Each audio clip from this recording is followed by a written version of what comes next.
Just a quick note that I'm super honored to be here again at NoVA UX, but this time on the other side. I never in a million years thought I would be out here speaking to you all, because NoVA UX was one of the first meetups really that I ever went to when I was starting to get involved in the DC community of UXers, and I just always thought the content was amazing and the people were incredible, and I've just been coming back ever since. So thank you so much for having me. I'm really excited to be here with all of you today. So today I'm going to talk about, as you may have guessed, dark patterns. And the reason I'm going to be talking about this specific topic, like Jim said, ethics in design is super important. You know, it's something that is being talked about a little bit more nowadays, but it's always been important, it always will be important, and we are really at the forefront of, we're the ones that can make change. And personally, this topic is very important to me because in addition to really caring about ethical design, I have a behavioral science background, and I think that, you know, taking into account how people think and make decisions and what psychology is at play is extremely, extremely important for actually designing good products. And this is dark patterns as one time where product psychology is used, but for all the wrong reasons, you know, to manipulate people. And so, as someone who really loves psychology, I don't want it to be used the wrong way. And on top of that, I really like Harry Potter, so this kind of seemed like a perfect mix. On that note, I'm curious, how many people in here are Harry Potter fans, familiar, seen movies, books, something? Okay, so majority. For those of you who have not, don't worry, I promise I won't use like weird, obscure references that you don't understand, and if I do, I promise to explain them. But without further ado, I will dive right in. So, and also I know that this is kind of a formal United Nations-esque setup, but if you have a question, you have mics in front of you, please feel free to ask. All right, so I wanted to start with a quick little story. This one does not have anything to do with the Wizards of Harry Potter, but it's actually an ad for a company called Hamlin's. So Hamlin's was a company that was around in the late 1800s. Many of you may not have heard of it because it's super old. And basically what they did is they sold medicine. They used to patent all these different medicines, and this is one example of the ad. It might be a little bit hard to read, but essentially they kind of claim that they cure everything. They claim to cure everything from like, you know, sore throat to like a lame back, whatever that means, et cetera, right? But at some point, they kind of decided to take it even further. So they started handing out these pamphlets that said that the wizard oil actually cured cancer. Now, spoiler alert, did not cure cancer. But they got away with it. And so essentially they started, again, they handed these things out, and it might sound a little silly, but when people really want a cure for something, they are willing to try things. And so they made a lot of money off of people who were essentially believing their lies. And eventually the US district attorney, they decided to file a charge against them, essentially. And in the wake of the investigation, what they found is that Hamlin's, well, one, did not cure cancer, and two, was actually 50 to 70% alcohol content. So it really didn't do much of anything. And as a punishment, they had to pay a massive, hefty fine. Can anyone guess what the fine was? I'm just curious what your guesses are. $100. Very close. They had to pay $200. Crazy, I know. And if you're wondering how inflation affects all of this, I looked it up. Basically, in today's world, that would be about $5,000, which is still like not even a slap on the wrist.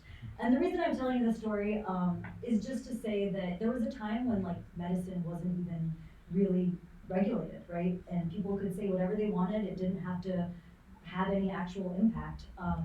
And so companies have been skirting the ethics for ages and trying to kind of make money at the expense of their customers, prospective customers. And even though like laws now in medicine have improved, the tech industry is a little bit of a different story. And so that's kind of what we're going to be talking more about today, because it's something that is still kind of youngish, and that's why it doesn't have a lot of actual regulation in place, but it's something that we might need to start doing more of. All right, so real quick, today we're going to talk about, this talk was kind of inspired by these two people. They both happen to be named Harry. They both happen to be like British people who are fighting the dark side, so to speak. On the left, you have Harry Potter, which many of you are familiar with. He's a wizard. On the right, you have Harry Brignull, who's a muggle, but he is also known for he's the one that actually coined the term dark pattern. So, did I just, yeah. Okay, so yeah, he actually coined the term, and he's, he does a lot of advocacy trying to get companies to reduce the use of dark patterns and things like that. So a lot of what we'll talk about has been inspired by him. Cool. So the $1,000,000 question, right? What makes something a dark pattern in the first place? So to give you another quick story, my mom and one of her best friends were late last year. They were traveling to Vermont to go look at the fall colors and things like that. And on the way back, so they were taking American Airlines. My mom, as she tells the story, basically when they got on the plane, she said that her friend spent the first 15 minutes complaining to her. And when I asked about what she was complaining about, apparently she was complaining that there wasn't, she couldn't believe American Airlines would charge her $16.99 for a seat on a flight that she had already paid for. Meanwhile, my mom's a little confused because my mom did not pay $16.99 to sit next to her. So she's like, okay, I don't know what's going on here. And when she told me about it, instantly, the nerd in me, I was like, that's a dark pattern, I bet. So I didn't actually buy a ticket to look into it, but I did some searching, and it turns out that it was a dark pattern. So essentially the way it worked is they made it look like she had to buy a ticket to sit on the plane, when in actuality that was just, she would have gotten a seat anyway, and that was just kind of an option to upsell them. It was a way to try and upsell them, but it kind of worked. So the reason I say this is especially because my mom's friend Mary is actually a PhD who works for the World Bank, who travels a ton. So it's not like she hasn't, had experience traveling. It's not like this is her first time on a plane, anything like that. And all of this is just to say that dark patterns don't really care if you're smart. They don't really care if you have experience with something. A lot of it is just, they take advantage of the fact that we're human, right? And as humans, we are fallible. We are not perfect, we're not robots, and we have a lot of mental shortcuts and heuristics that we use to survive. And dark patterns essentially just take advantage of that stuff. So I'm gonna give you guys a second to read this, but I want you to raise your hand if this feels at all relatable, whether it's one panel or the whole thing. Just raise your hand if you feel like it's something that you could maybe seen before, felt before. Okay, so some of you are lucky and haven't, but it seems like a lot of you have. I know I definitely have experienced every single one of these things at some point and been very frustrated. But these things that are in this panel, even though it's supposed to be kind of funny, these are actual realities, right? The fact that a lot of us in this room have experienced them is kind of testament to the fact that they're everywhere. And basically, it's because dark patterns are sort of like magic tricks. They're something that when you're not paying attention, very, very quickly, they're taking advantage of how normally you would make a decision a certain way. And in this case, they don't really give you the information or the ability to make a decision the way you would want. So going back to American Airlines for a second, when I did some searching, like I said, short of buying a ticket myself, it seems like a lot of people have been fooled by the same thing that my mom's friend Mary was fooled by. And so this person's asking, why do you have to pay just to get a seat when I already have a ticket? And I was kind of thinking of honest Disney trailers, if any of you watch those, but this is what they should have said, because in actuality, it's not like, you didn't have to buy a seat, but they made it seem that way, right? And here's another example, kind of similar. The one line that I'm gonna call out that I think is really important here is she says, "I'm going to avoid your airline like the plague now because of this policy." So this kind of talks to it speaks to the business impact, right? Just from one bad interaction, she's now distrusting the brand. She's literally swearing off this airline. And the craziest part is it's not actually their policy. They just made it so dark that you think it's their policy. So they're kind of doing themselves this massive disservice. So same thing, I think there could have been a more honest answer in their response, but it's fine. And so really what this kind of tells us too is there's a really fuzzy line between what's a dark pattern and what's actually just persuasive design. It's totally okay to try and, as businesses, we're trying to make money, we want to persuade people to do things, but it shouldn't come at the cost of ethics, right? It shouldn't come at the cost of people's humanity. And so one of the things that makes dark patterns a little bit tricky, a little bit harder to regulate is the fact that they're fuzzy. It's really hard to sometimes pin down what's a dark pattern and what's not. So I want to just go over one kind of common misconception to help define this a little bit better. So real quick, I want to talk about anti-patterns. So I'm not a software engineer. If there are any in the room, you probably know a lot more about this than I do. But basically what an anti-pattern is it's basically a bad way to solve a problem. So it's not necessarily unethical. It's just not the best solution that you could have for a given, it's a pattern that isn't great, right? And so it actually comes from software engineering, and I found one that's called a poltergeist, which I thought was really funny because Peeves is kind of a poltergeist in Harry Potter. Like, he's not malicious, but he's annoying and always everywhere and always hurting their experience as students, I guess. But again, I call this out just to say that anti-patterns are more like, they're just, I guess you could almost say bad design in times. I think the example in the middle is the one I love because it's design taxi. It's kind of ironic that it's so bad because you can't even see the title of the article. When you look at the top, I apparently was reading something about Friends, or we're trying to, I guess, but you can't see it based on all of the stuff that's just on the page, right? It's all just ads.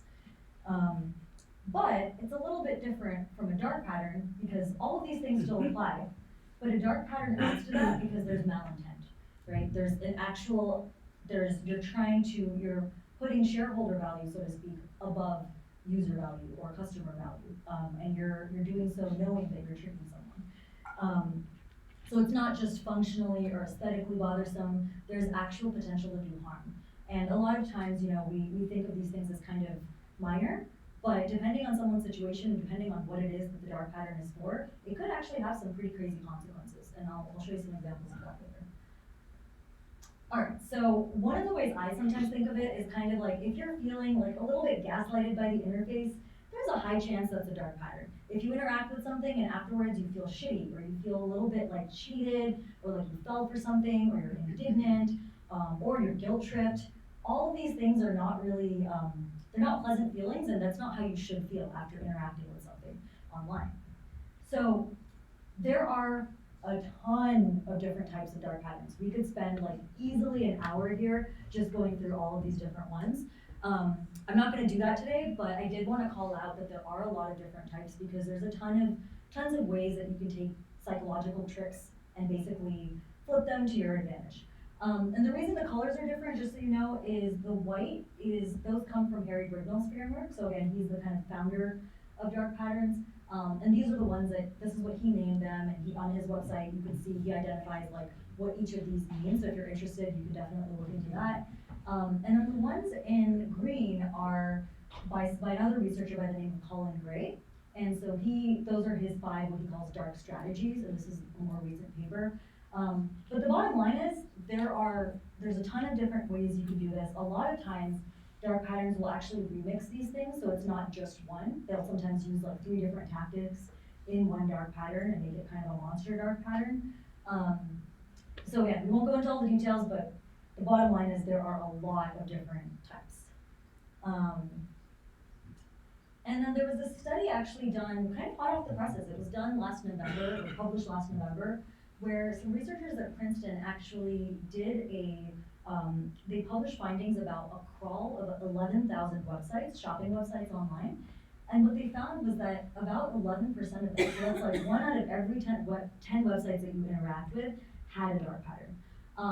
Some of the things I thought were most crazy about this paper were that, one, the websites, according to Alexa rankings anyway, that were most popular actually had the most dark patterns. So that's not really good news. On top of that, there were 22 third-party solutions identified for basically how to add dark patterns onto your website. So basically, like out-of-the-box solutions for like, hey, want a dark pattern? Well, we're selling them, right? And you can put these things onto your website and essentially deceive your consumers in some way. And so this is just kind of showing that it's not just, even at scale, there's a lot out there. We still don't have a great way of figuring out exactly what a dark pattern is and isn't, but there's a ton out there. So real quick, in terms of, I've talked about a couple different ways we can categorize them. One of my favorite ways is to think about what is the real life version of this, right? Like if this was happening in real life, it would still be wrong. So I was thinking about how, like, one of my absolute favorite stores is Trader Joe's, and I can't seem to, like, walk into a Trader Joe's and walk out, forget empty-handed, I can't leave with just one thing, I always come back with like 17. And so whenever I go to Trader Joe's, I usually go through the snack aisle, and I'll buy, you know, their dark chocolate peanut butter cups because they're amazing, and then like cookies and all sorts of snacks. Now let's say I went to Trader Joe's one day, my usual routine, bought all these things, and then I go to the counter, and as I'm putting my stuff down, I see the associate charging me for milk. But I didn't put milk in my cart, right? That would be really shady, because if Trader Joe's hired people to, like, associates that walked around that just were watching what people were putting in their carts and thought, oh, you eat a lot of chocolate and cookies, you must need milk with that, that sounds great. And if they just dropped milk in my cart without me knowing it, that would be horribly unethical, right? But that's something that we assume, like, of course, that'd be crazy if Trader Joe's did that. But it's being done online all the time, where people are, you know, you're buying stuff, something will be added to your cart, not really emphasized, and you might accidentally check out, especially if you're on mobile, you're on the go, you're not paying attention. Next thing you know, you bought something, and later on you're like, oh crap, I didn't mean to buy this, I need a refund. But then do you have the time to actually go back and get that refund? Maybe not, right? So I always try to think of it, it doesn't work in every scenario, obviously, but I think it can be a really good litmus test for if something doesn't seem right in real life, it's probably not okay digitally either. Okay, so I talked a lot about what they are. Are there any questions so far?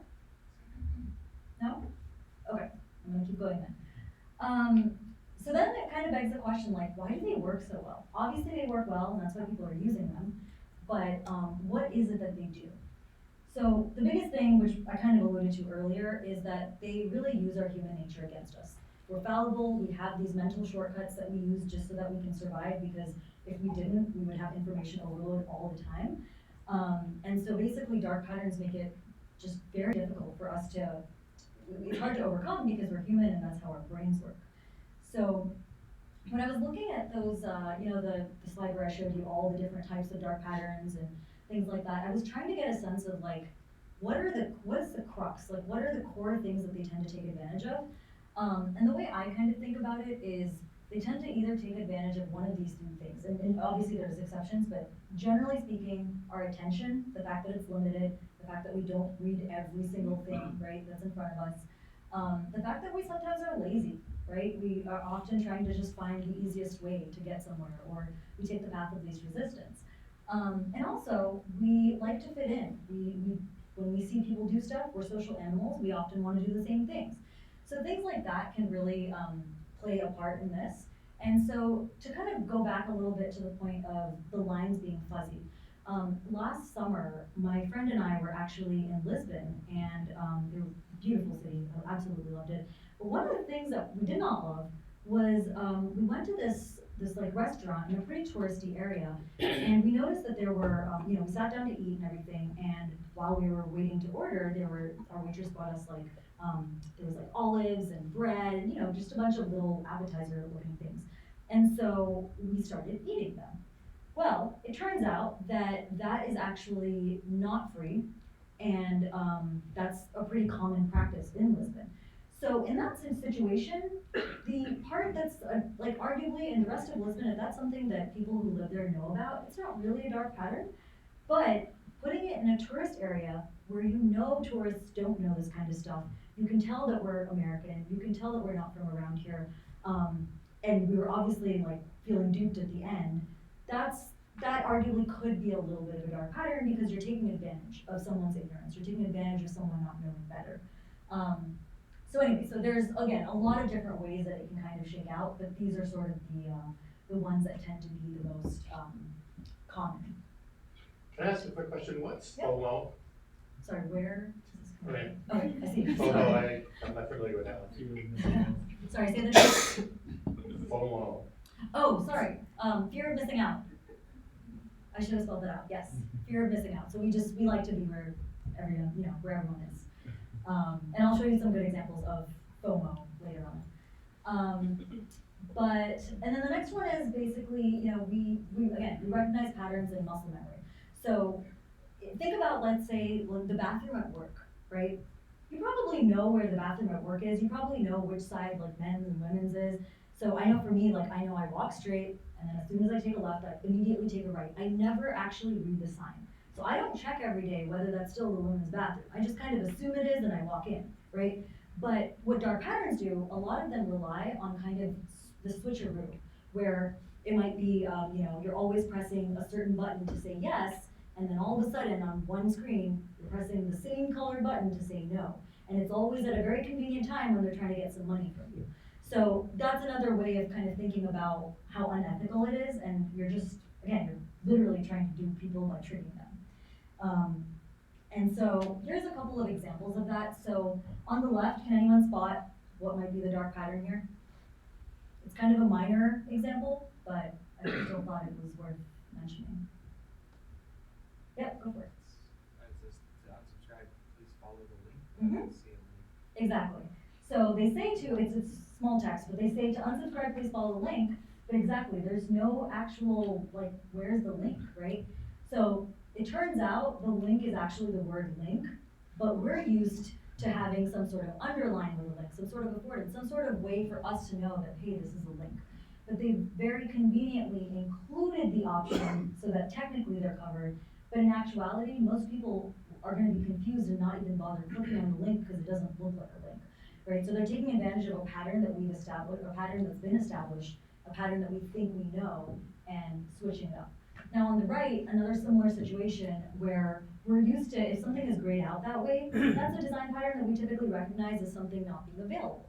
But in this situation, it's actually available, it's just grayed out because they would rather you pay extra money, So again, it's the kind of thing where even if it's subtle, you're still trying to trick people here. And it's also not limited to small companies, I should add that, like we've seen Windows 10 did this a long time ago, LinkedIn's been in trouble for this, so a lot of times it is bigger companies that also do this. And then, like I was saying, we also sometimes can be a little lazy, and we sometimes, we take the path of least resistance because it makes sense for us. So, how many of you use Verizon, have Verizon? Okay, how many of you love Verizon? Okay, that's what I thought, might be the case. So I actually did this quick search for, how you would cancel your service. And when I tried searching on the website, it didn't take me to this page, which I thought was funny. So then I went to Google and I tried it there, and then I did get to this page. So if you notice, I know it's a lot of text and it's kind of hard to read, but if you notice what it says is that cancel your service. First, they give you all of this stuff about other things that you can do besides cancel, right? Which, okay, maybe they really care about the fact that you're moving and they want you to keep Verizon, that's understandable. But if you go to the very bottom, you can you're like, yes, finally I found where I can cancel.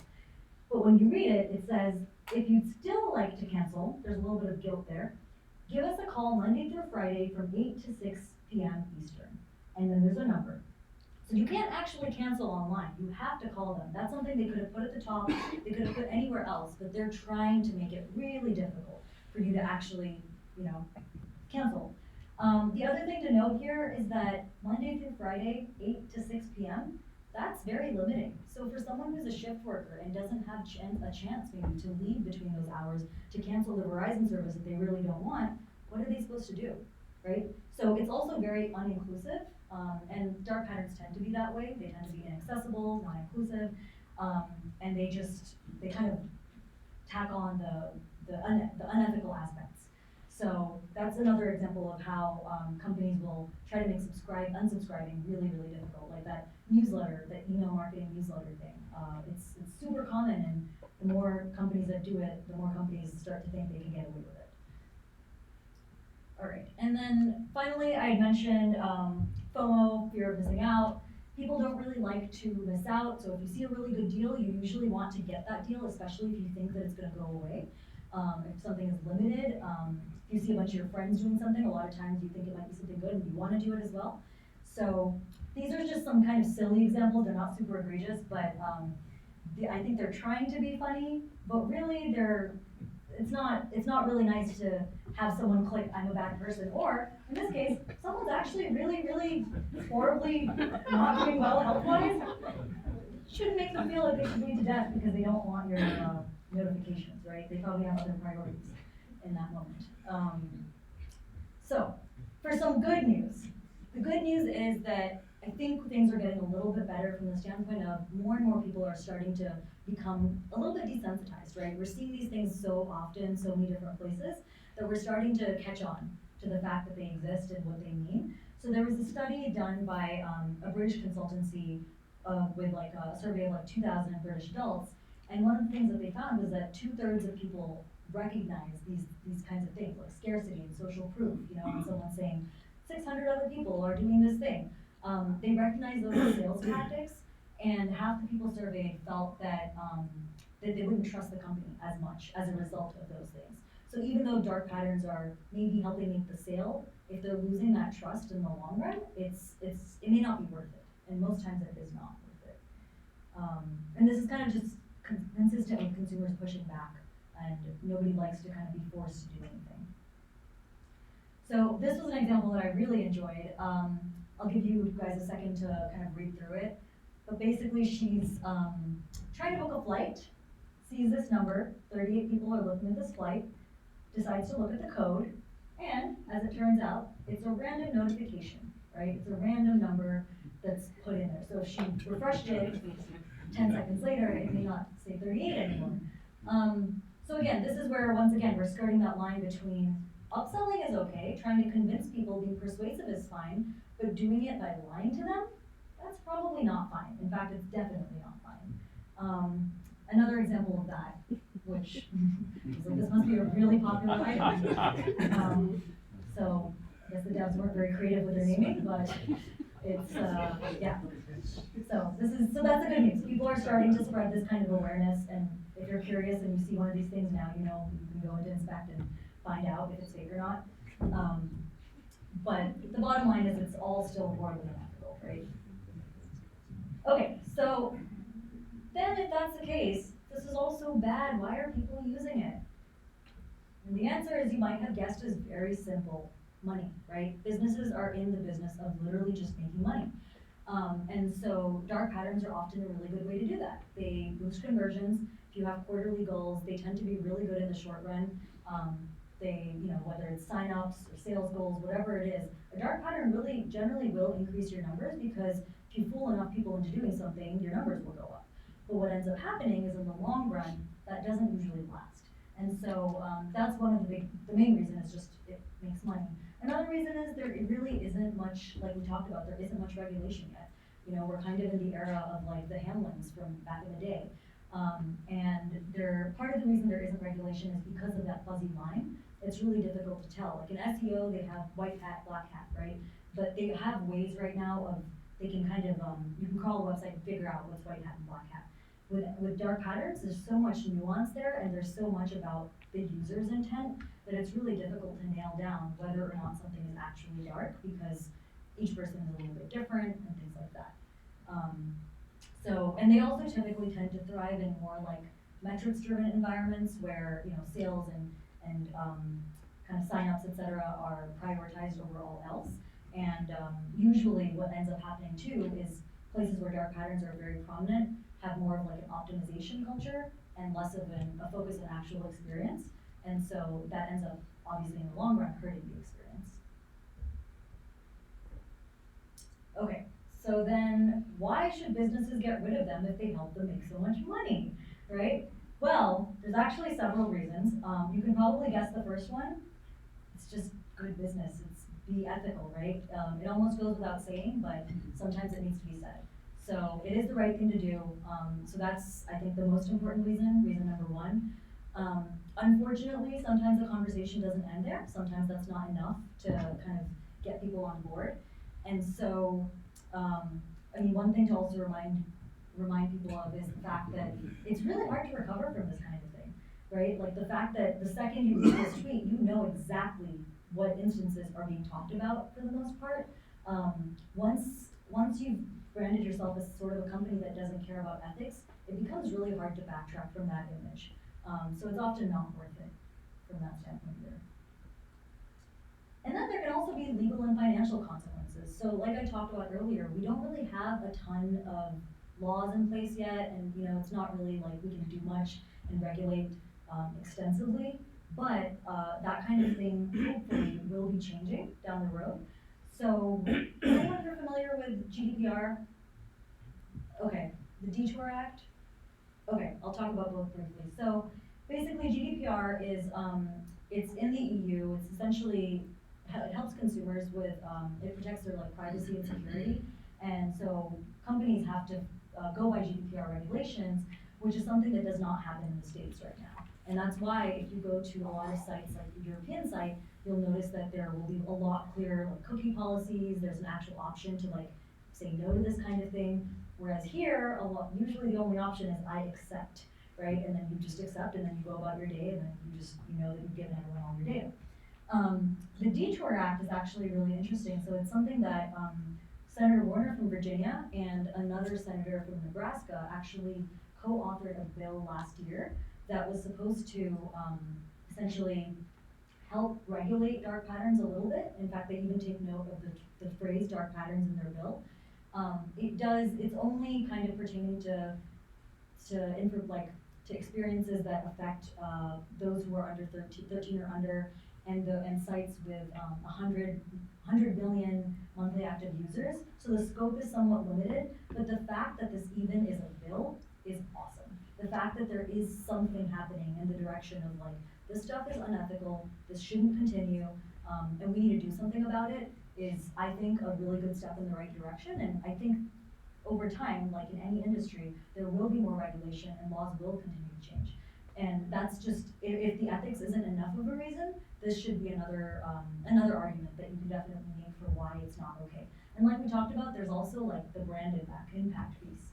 So I'm not sure how many of you remember this from a couple of years ago. So LinkedIn got slapped with a fine and was in a lot of headlines for basically these emails that they were sending about like, adding connections and things like that. And a lot of people felt like they were actually hurting their professional reputation by sending emails on their behalf, because they were scraping their like email address books and things like that. And so they actually came under fire for it. And this was in 2015 when there really wasn't even that, like there wasn't even that much traction regulation-wise. So down the road, I think it's going to continue to become more regulated. It's already starting. So another really good reason for businesses to not use dark patterns. And finally, if both the legal ramifications and the ethical arguments are not enough, money talks. And I think the biggest takeaway is just, it's not even good for business. It would be one thing if it was, just unethical but amazing for business, but it's good for business only in the short run. So it's kind of sort of I would call it sort of like penny wise pound foolish. Like you make a buck, but it doesn't sustain itself over the long run.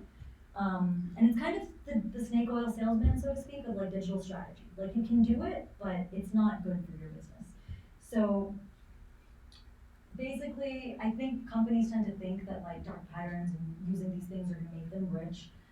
But in actuality, they're more of an illusion. So I don't know how many of you are familiar with the Mirror of Erised, but in Harry Potter, there's Mirror of Erised, which basically is that a mirror where if you stand in front of it, it's supposed to show you your like greatest, deepest desire, right? And so if dark patterns alone could like help make you best company, the richest company in the world, like everybody would use it all the time. But these things don't actually work that way. In actuality, it tends to, again, work in the short run, and then over time, things start to fall apart. So here's an example. This lady is talking about how, she, I guess, was auto-subscribed for this, she was auto-renewed for this service. She wanted to she didn't want it for just a month, Someone could be sick for a month, someone could be traveling for a month, someone could just not have the funds to pay for something for a month. And if you force them into this, it's not necessarily a good thing, because in this case, she said, I'll never subscribe to IPSY again. And then I remember, I don't have it on the slide, but there were comments to this, and a lot of her friends started saying like, oh, I had no idea, like, I won't use them anymore either. So nowadays, social media is also such a powerful force. You tell your friends, and you can forget your friends, you can tell the whole world if you want, anyone that uses LinkedIn or Twitter or Facebook or anything. And so, again, for $10, was that really worth it? Arguably, probably not, because if you're thinking in terms of like customer lifetime value and the actual money that company could have made off of her in the long run, it's nowhere near this extra $10 that they got this time. And then finally, coercion also tends to lead to a lot of psychological reactance. Psychological reactance is just simply a fancy term for like rebellion, right? So nobody likes to feel forced into doing anything. And when we're forced, we tend to be rebellious and we tend to try not to do that thing. And also as tactics are overused, we also become desensitized, as we saw earlier. So here's an example of someone who was trying to read something on Quora. Quora insisted that he download the app. He was not very happy about it, so he tweeted about it.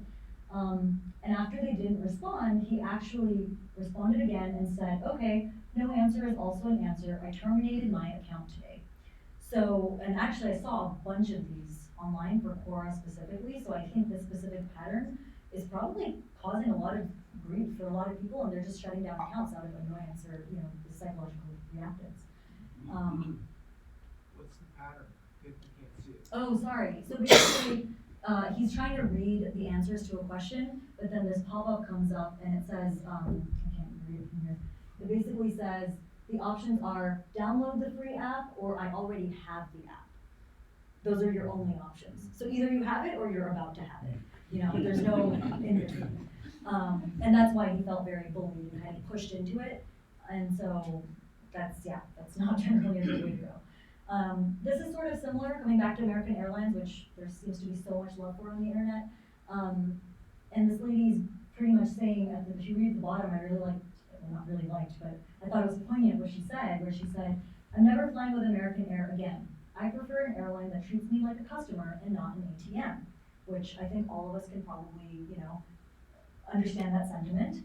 And again, like we talked about, their policy isn't even actually their policy. It's more just because of the dark patterns, this is what people think their policy is. And so now you have all these customers just potentially leaving them because of something that they wanted to make a little bit of money off of, and it's not gonna, fare well for them in the long run. Okay, so then the question, I know I'm preaching to the choir a little bit because I know everyone in here wants to do, ethical design and wants to make sure that we get rid of these things, but why are we the right people to actually try and make change? Why should we be the ones that fight dark patterns? So I would argue that we're actually we're really uniquely positioned to help fight them, right? So we are in a place where it's in our job descriptions. Our job descriptions for all of the UXers in the room, and even for those who are not necessarily UXers but work with UXers, we're all trying to make experiences better. We're trying to look out for the end user. We're trying to make sure that we aren't harming them. And so I think in that sense, it almost comes with the territory of our jobs. And also we're in a really good place for it because a lot of times we have a seat at the table when most people don't. So I think it's just really important that we kind of use that privilege that we have for good. In a lot of ways, we're more tech savvy than most people that we might know, right? Because we work in the field. And again, like I said, we have the ability to influence, even if you're not the one directly working on something, we have that ability where we can tell other people that, hey, this is something that I don't think we should do, and here are the reasons. So I think it's just really important that we don't undersell our own superpower and the privilege that we have, and that we try to use it for good. And even though I completely understand, it's not always possible. There's times where we can't change the world at one day. There's times where things happen and we just have to deal with it. But I think that education and awareness goes a really long way. I think a lot of times people don't even mean to do things that are harmful per se, but a lot of times they don't realize and they haven't thought through all the ramifications of the harm that they're causing. And so if we can be the voice of that can be really powerful. And in Harry Potter, there's a concept that kind of resonated with me of, the Aurors, and basically they're the ones that fight back against the dark side, and there's some talk in books about how it's not easy. It's a really tough job, it's really hard to get in, and it requires a lot of grit. But by choosing this field, I think by nature, most of us have that, and we know that it's not an easy path. We know that a lot of times you go to a dinner party, no one knows what your job is, you have to explain it to them. We're not choosing the easy path, and so I don't think that now's the time to start either. I think that we can have a lot of influence, and we're kind of the Aurors of the product design and service design worlds. And then this is something that I kind of mentioned when I was talking about Verizon a little bit, but basically dark patterns also disproportionately affect those who are really vulnerable. So if, like I said, like if someone is in a situation where they don't have the flexibility at their job, where they can just step out and be on a 30-minute phone call, because goodness knows it's going to take at least 30 minutes, that's not something that everyone can do. So a lot of times dark patterns have the effect of just kind of disenfranchising even more and being really, really uninclusive. And so it's not something that we should stand by, obviously.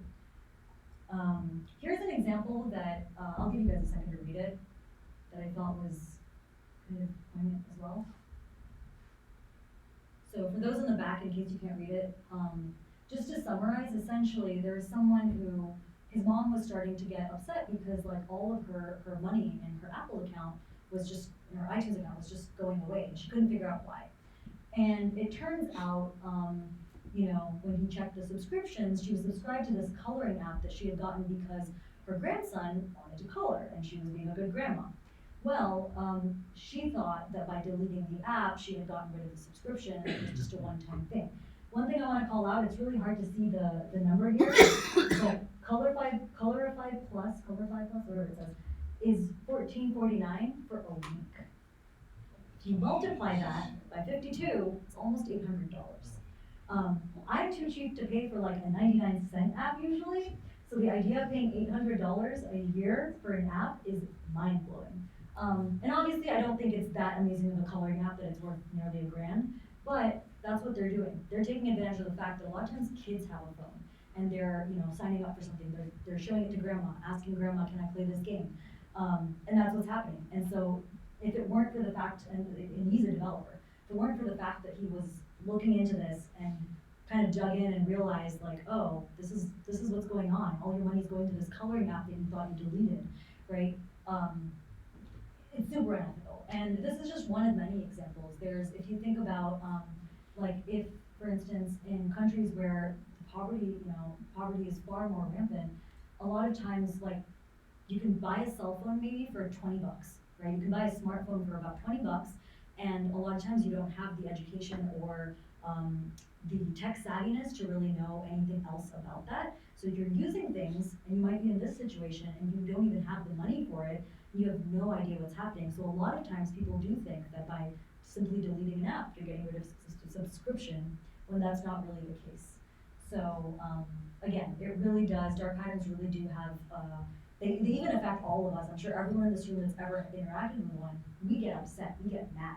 But we also know, like, we can call them and argue and you know, get our money back and things like that. Not everyone has that luxury. So it's really important to realize that the power we hold is not just for people like us, but a lot of times people that we kind of even forget sometimes are affected.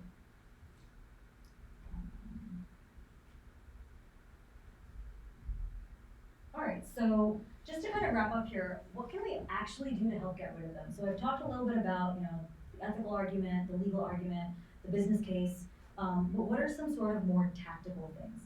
So first of all, I think it depends, right? It depends on your circumstances, it depends on what it is that you're up against, what tactic you use, because also the dark patterns themselves are constantly evolving, they're constantly changing. So it's not, what's something that might work today may not work tomorrow if they get even trickier.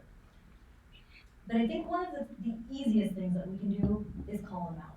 So, you know, all of us in this room know what they are. So if we see one, if we can call them out, like there's, Harry Brignull started like the dark patterns account online, there's a website, and it doesn't always work, but there are times where someone will call out a dark pattern and the company will see it, and if it gets traction, the company will change their actual pattern because they don't want this to spread. You know, so there is an element of power that we have there by using social media and using outlets like that to our advantage. It's obviously a little bit different internally versus externally, but I'm talking about external organizations. If it's somewhere where you don't work, you can call it out. So this is an example of someone who's a designer actually calling out American Airlines and actually literally even saying, look, she empathizes. She's like, I empathize that you lost the battle to your business, but this is still really annoying. You know, so we're in a position where we can actually see this and we know exactly what it is. Some people might not know there's a name for it, but they just feel kind of cheated. And a lot of times people blame themselves and think that they're just stupid. But we, as UXers, know that that's not the case. And then I think another thing that really helps is actually calling them dark patterns. I know that sounds like a little bit of an obvious sort of statement, but to give a quick anecdote, I had a couple years ago, one of my designers had come to me with something that he thought was sort of a dark pattern, but he wasn't sure. He was like, is this, I know you're really passionate about this stuff, like, I can't really tell. And when he brought it to me, I looked at it and I was like, yes, this is 100% a dark pattern, 100%. And he was the designer on this project and he was being asked to implement it.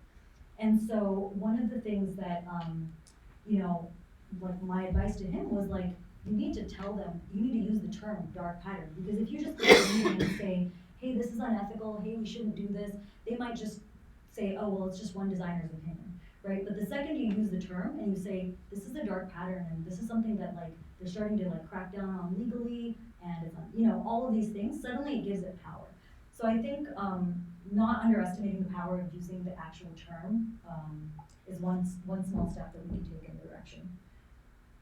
And then I also think we can celebrate ethical ones. I know this doesn't come up a ton where we're like, oh, this pattern was so not dark. But once in a while it does. And I think when I've been thinking about creating a hashtag, if anyone's interested, let me know and I'll create it. But I think it could be really cool to actually call out times where something is not only not dark, but is actually giving somebody on the other end power to make the decision properly. So this was an example I saw of just like such a nice cookie policy, like so clear. I do not accept, I accept. The I accept was, you know, the primary action that they wanted you to take, but they also made it just as clear that you could also not accept. And then this was one that I'm particularly fond of. So this is by a brand called Hotels Tonight. And essentially what they did is there's all these kind of stipulations for the transaction that you're about to make. And it's usually, if you're getting a hotel, it's usually at least $100 or so. And so before you actually can check out, before your credit card gets charged, they take you this need to know page, and they in very plain language, they list out all these different things that you should be aware of. Like, these are the taxes that are gonna be added, this is only gonna be, it's non-refundable, etc. Now, a lot of companies will just tack this into the little terms and conditions or in the fine print, but I love that they put this front and center. And then to take it to the next level, they added this thing where you had to trace the logo, which is their logo. You had to trace the logo to kind of say that you agree to it, so that it's not something that you could just accidentally keep pressing yes on. And it requires a little bit of thought. Just the fact that it's a different pattern, you're like a little bit more conscious, and you might take a second look at what's actually on that screen. So I thought this was an example of an ethical pattern that I really liked. And then, I know this is much, much easier said than done, but I do think that the earlier we can get involved in strategic discussions and kind of try to be in a position where we can educate stakeholders, the better, because then we can try to nip things in the bud. You know, before something comes across our desk that is like, hey, can you build this out, where a solution's already been decided, if you're actually part of those original conversations, you can offer a design alternative. You can say that, oh, you know what, that seems like it may be a dark pattern, what if we did this instead? So again, easier said than done, fully aware of that, but I think it's something that we should continue to strive towards, because it can have a lot of impact. And to add to that, I also think that, you know, it's easy to say things sometimes to people that we don't know. It's easy to kind of go on a tweet and put a company you don't know on blast. It's a lot harder when it's the stakeholders or your friends, your coworkers, people that you trust, people that you like, people that you see every day. You know, so I think that framing it well is always important, not calling people out for being unethical, but by explaining how it's going to affect the person on the other end, and how none of us, no matter what we do for a living, none of us likes to be on the other end of these things. So just reminding people of that can be really powerful, even though I know it can be hard. And then finally, we talk about it quite a bit now, but just make a strong business case. So there's, again, those 3 things that you can mention. The fact that, like, getting trust from people is really difficult, and once you lose trust, a lot of times it's very, very hard to win back.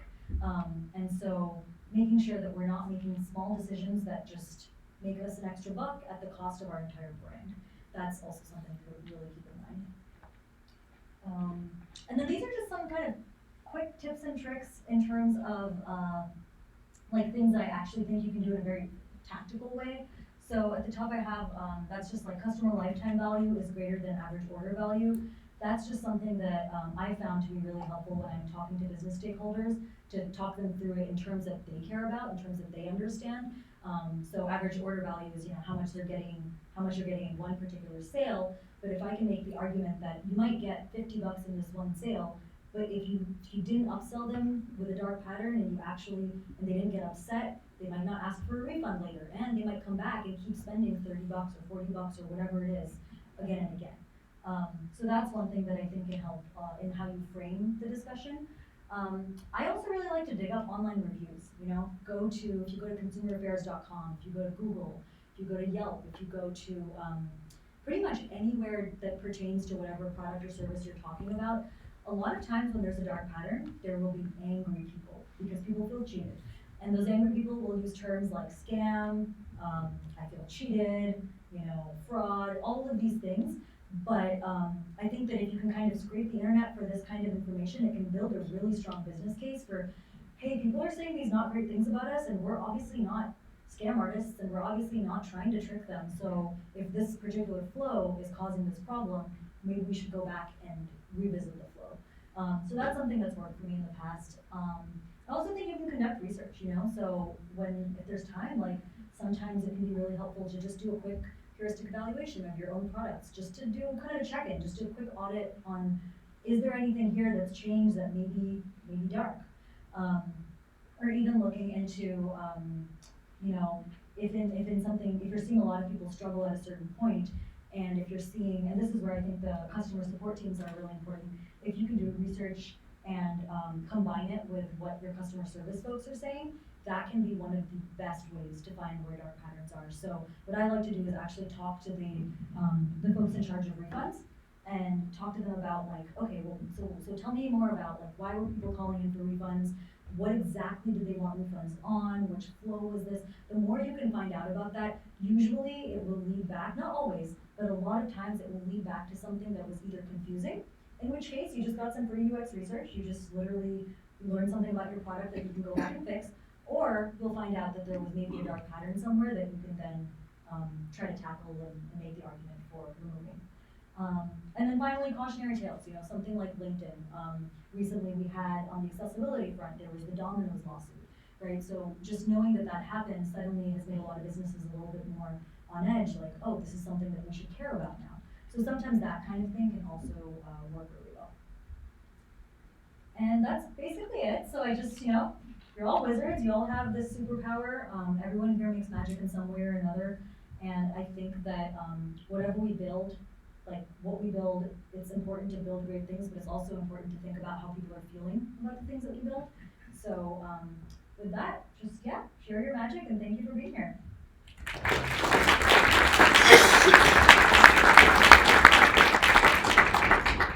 Does anyone have any questions?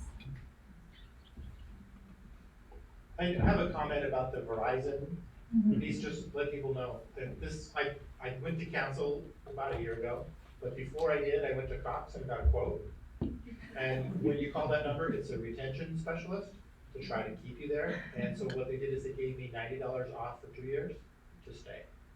So if your Verizon bill is too much, get a quote from somebody else, call them up, directly quit, and they will match it. Very good tip. Any other stories that people want to share about something that you did to help get rid of a dark pattern, or a dark pattern you're struggling with, or questions? Yep. I guess this is more of a comment in terms of paying for seats on flights. That seems like a dark pattern that everybody's adopted, so you have to be extra careful no matter the airline. Yes. So is there a mechanism out there for essentially preventing the spread of these patterns as consumers, as UXers, et cetera?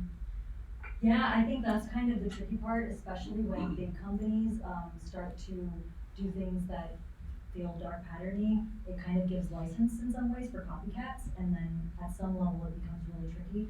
So I don't think, unfortunately, there's a ton that we can do. I think the most that we can, that's why I kind of think that if we can do it from within our organizations, that's where we might have the most power in a lot of ways. You know, I do think speaking out about this stuff on social media, I've literally seen it happen where they've made changes in several different flows. So I think that can help. But I wish I had a solution for it, but I do think that, trying to uproot some of this stuff from internally, and, I think also awareness. I think the more awareness that spreads about this, the more we can kind of multiply that effect and hopefully cause some sort of, changes. One thing I just saw actually yesterday was, I saw someone tweet something about looking for, what it was, like an a subscription service, and was like, he literally said something like, I want something that just doesn't have any dark patterns, it doesn't have this, I just want something simple that works. You know, and I think when other people start to see that, they're gonna get educated. So that's the best I have, but I hope it gets better. Add a quick comment to that. What I have seen some companies do is, I guess we could suggest this as designers, is take the opposite approach. If everybody's charging for bags, you'll see an airline say, we will never charge you for bags. And so you can actually, by taking it's so bad, you can take the high road. Yeah. And that's a viable strategy, and it has worked for a lot of That's brands. true. So Southwest. Yeah, exactly. You were saying something about, Go ahead. you were saying something about persuasive versus dark pattern. At what point do you think something is just purely persuasive and not trying to trick a consumer? I could definitely see somebody from a marketing team saying, you know, this isn't a dark pattern, we're really trying to persuade our customers to make this choice versus another choice. Yeah, I think that's why, again, the line is super fuzzy, it's kind of hard to say sometimes. The way I see it is it's sort of about, like giving them agency. Like if you can still try to push someone in a direction, right? You can still make it the primary, button, you can still make it the action you want them to take, but if you're making it look like they don't have a choice, that to me has now, you've now gone into dark pattern territory. I think if it's still something where you make it really clear, like, hey, this is the choice I want you to take, but the other choices are still viable, and still clearly viable, not like a link that doesn't look like a link. Yeah, to me, a lot of it is just about, is the person aware of their choices, and do they have the ability to make those choices? Go ahead. So, I don't know if this is working, but, one story was I actually went to, Stephen Cooper, and he asked what I wanted to do, and I said I wanted to change, the experience between the online ad industry for the better. And the first thing he responded with was, well, you're gonna get fired. And he was being slightly humorous about it, but also, somewhat serious. To that point though, I would recommend starting with being transparent in terms of the UI that you're putting in front of your customers, and even starting with a solid foundation in terms of, some general accessibility best practices. You know, I think some of the patterns that we saw out there were lack of legibility, lack of contrast especially, and I think putting those things in practice, especially with finding your advocates at the top of your organization, are really going to help. Since that discussion, we've seen the Coalition for Better Ads, which I believe is secretly Google.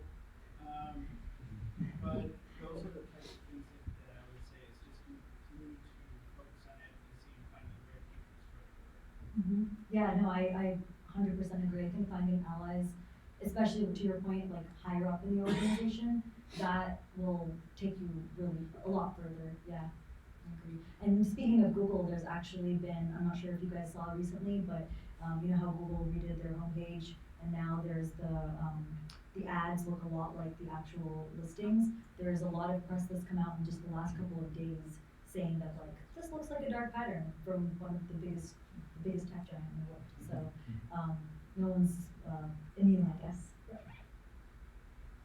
So when you're doing enterprise design, or designing for people within your own organization, you always want to make sure that it's simple, you always want to make sure that they can do it quickly and without mistakes.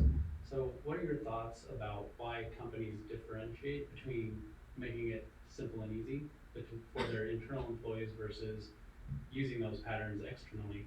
And then how do you think that they might be able to adopt some of those same types of practices for customers so that it is just as simple. Mhm. So, so if I understand your question, basically, why do companies want their employees' processes to be simple but not their customers?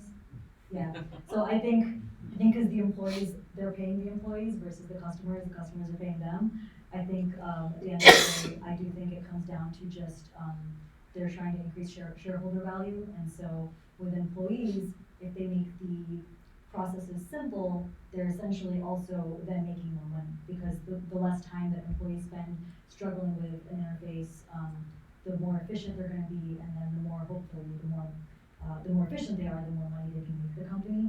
So I feel like it all, I hate to say it, but I feel like it all comes back to where the money comes from. And in terms of adopting the practices, I think that that could be a really good way to frame it too, is that, you know, we try to make things easy for ourselves, and we try to make things easy for the people that we work with. So why don't we also do, well, why doesn't that same ethos kind of apply beyond, outside these walls? I want to know, like, have you taken this message beyond your peers, like to consumers, to educate them on dark patterns? Because those are the people who can talk to legislators and actually get some sort of advocacy and change happening. No, I have not, but that's actually a really good point. I think sometimes, earlier when I was saying I was preaching to the choir a little bit, I think one thing that I have noticed is the people that we end up talking to about these things are all generally people that already either know and or care about the issue at hand. And that's the nature of the beast. I think that happens in every industry. But I do think that that's a great point. I think one of the things that needs to happen more is getting outside of our bubble, and the more, and that's why I said like awareness, like telling your friends, like I will tell my friends who are not in UX about this stuff, because I think the more, if they tell their families, like the more people know in general, that has that multiplier effect. Those network effects really come in handy, so I couldn't agree more. I think it's something that needs to, I think if it does spread more so, it will be something that hopefully can be regulated more in the future. I think I saw. Wait. Yeah. I was thinking after the piece you had about the app and the subscription thing, that not only is it the fault on, I guess, the app creators maybe not doing the due diligence of what would happen when somebody would delete the app, but even, I guess in that case, maybe it was Apple, whomever, and their fault for also not maybe giving a notification when you delete, asking, do you also want to delete the subscription or something? So it's an interesting case of where the bigger parent company is also responsible as well, and maybe they're the worst culprit because they've almost double dark patterned. That's true. Yeah, and they're definitely complicit in all of this, because you know Apple makes a 30% cut of purchases. Yeah. So like for them, the $800 that someone might spend on that silly coloring app is they're getting 30% of that. So I agree. I think that that's part of the problem. I think if the big companies were to stop doing that, then maybe other people would follow. But right now, because almost all the big companies at some point or another have either literally been caught with doing dark patterns or are doing them now, like it makes it harder to make the argument, because other people feel like they're just like we're competing with these guys, you know. So. Yeah, in that case, they can also kind of pass the blame on to somebody else in a way, so it makes it seem like they're the good guys somehow, but they're not. You know, Right. so. It's almost like they're backstage Yeah. getting the benefits. Yeah. I was going to highlight that, yes, Apple is totally complicit for inhibiting findability of subscriptions. But another part of this suggests that for those of us that work in large organizations, enterprises, among teams of people making experiences, to what extent are those making platforms like design systems, like at Verizon, making links and buttons, paragraphs and headers? What role do they play, and how can people help educate other people in companies like that to inhibit what you were characterizing Verizon to do? Right. Yeah, I think that I think you're right. I think a lot of it actually reminds me, we were talking earlier about the accessibility piece, and I think just the same way that now accessibility has become super important in terms of when you're building a design system, that's something you need to pay attention to. I could almost foresee a time where like having that dark patterns lens on, I don't know what you call it, basically not like it's not really an ethics role, but that almost should be part of that. I don't think right now it is. At least not the ones I'm familiar with, but yeah, I'm open to suggestions for how. I don't actually know how that would be done. Yeah, I would wonder what role our underfunded content strategy practices play in that too. Yeah, that's true. That's actually probably a big one. Anyone else? No? Okay, cool. Well, thank you so much. This was fun.